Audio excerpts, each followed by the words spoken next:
पिछले कुछ सालों में मैंने एक पैटर्न बार बार देखा है। 25 साल, 28 साल, कभी कभी 30 साल। कैरियर सेट है, शादी प्लान्ड है, सब कुछ ठीक चल रहा होता है।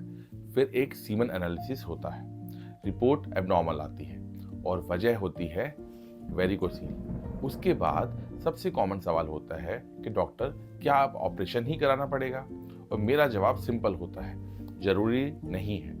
मैं एक इंटरवेंशन रेडियोलॉजिस्ट हूँ, रोज ब्लड वेसल्स के अंदर से काम करता हूँ। मैं सिर्फ अल्ट्रासाउंड या स्कैन पर वेन देखकर डिसीजन नहीं लेता हूँ। मैं उन वेन्स के अंदर जाकर प्रॉब्लम को अंदर से ट्रीट करता हूँ। आज के वीडियो में मैं आपको बताऊंगा कि वेरिकोसील एम्बोलाइजेशन एग्जैक्टली क्या होता है, कैसे होता है, किन पेशेंट्स में ये एक बेहतरीन ऑप्शन हो सकता है, और सबसे इंपॉर्टेंट, क्यों आज दुनिया धीरे धीरे बिना कट, बिना चीरे टांके वाले मिनिमली इन्वेजिव ट्रीटमेंट की तरफ बढ़ रही है। सबसे पहले एक बेसिक बात समझिए, वेरिकोसील कोई सिंपल सूजन या स्वेलिंग नहीं है। ये वेन्स की प्रॉब्लम होती है। टेस्टिस के आसपास जो वेन्स होती हैं, उनमें ब्लड वापस जमा होना शुरू हो जाता है, बिल्कुल वैसे ही जैसे ट्रैफिक जैम में गाड़ियां रुक जाती हैं। जब ब्लड रुकता है तो हीट बढ़नी शुरू हो जाती है। और टेस्टिस एक ऐसा ऑर्गन है जिसे थोड़ा ठंडा एनवायरनमेंट पसंद होता है। जब ये हीट धीरे धीरे बढ़ती है तो स्पर्म काउंट अफेक्ट हो सकता है, स्पर्म मोटिलिटी अफेक्ट हो सकती है, फर्टिलिटी पे असर पड़ सकता है। जैसे जैसे हीट बढ़ती है वैसे वैसे स्पर्म क्वालिटी खराब होती चली जाती है। सालों तक जब वेरिकोसील डायग्नोस होता था तो सबसे कॉमन आंसर होता था कि ऑपरेशन करवा लो। माइक्रो सर्जरी एक एस्टेब्लिश ट्रीटमेंट है, अच्छे सर्जन्स बहुत ही अच्छा काम करते हैं, इसमें कोई डाउट नहीं है। लेकिन सवाल ये है, अगर बिना कट के सेम टारगेट अचीव किया जा सकता है तो फिर कट देने की जरूरत ही क्या है? यहीं से शुरू होती है वेरिकोसील एम्बोलाइजेशन। ये एक modern, image guided, minimally invasive treatment है।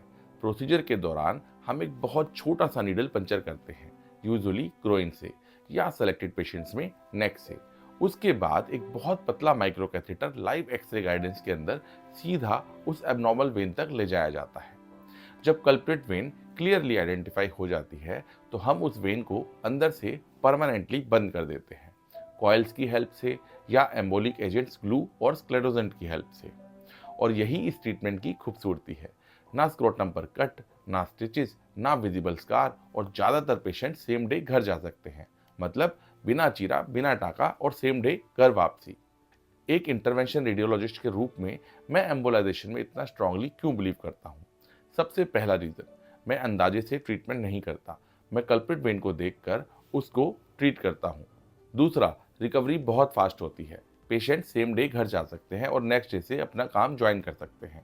तीसरा, कई केसेस में दोनों साइड्स को एक ही एक्सेस से इवेल्युएट और ट्रीट किया जा सकता है, मतलब अलग से चीरा टाका लगाने की जरूरत ही नहीं है। और चौथा, अगर पहले सर्जरी हो चुकी हो और प्रॉब्लम फिर से आ गई हो तो भी अधिकांश केसेस में एम्बोलाइजेशन बहुत पावरफुल टूल होता है।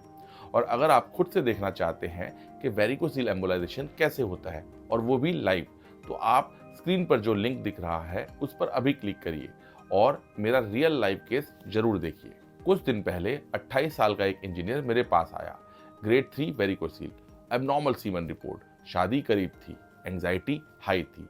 उसने मुझसे पूछा कि डॉक्टर, कितने दिन बेड रेस्ट लगेगा? मैंने कहा, एक भी नहीं, आप अगले दिन से अपनी ड्यूटी ज्वाइन कर सकते हैं। 15 मिनट का प्रोसीजर हुआ, पूरे होश में, एक टाइनी पंचर से सेम डे इवनिंग डिस्चार्ज हो गए।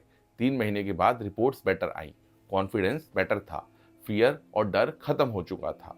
अगर आप मुझसे पूछते हैं कि डॉक्टर, वेरिकोसील एम्बोलाइजेशन का फ्यूचर क्या है, तो मेरा जवाब सिंपल है, image guided, minimal pain, fast recovery और बिना अननेसेसरी कट यानी एम्बोलाइजेशन। कभी कभी सबसे बेस्ट ट्रीटमेंट वही होता है जिसमें कट देने की जरूरत ही ना पड़े। अगर आपको, आपके किसी दोस्त, भाई या फैमिली मेंबर को वेरिकोसील है तो कमेंट में वेरिकोसील लिखिए, मैं आपको पर्सनली गाइड करूंगा।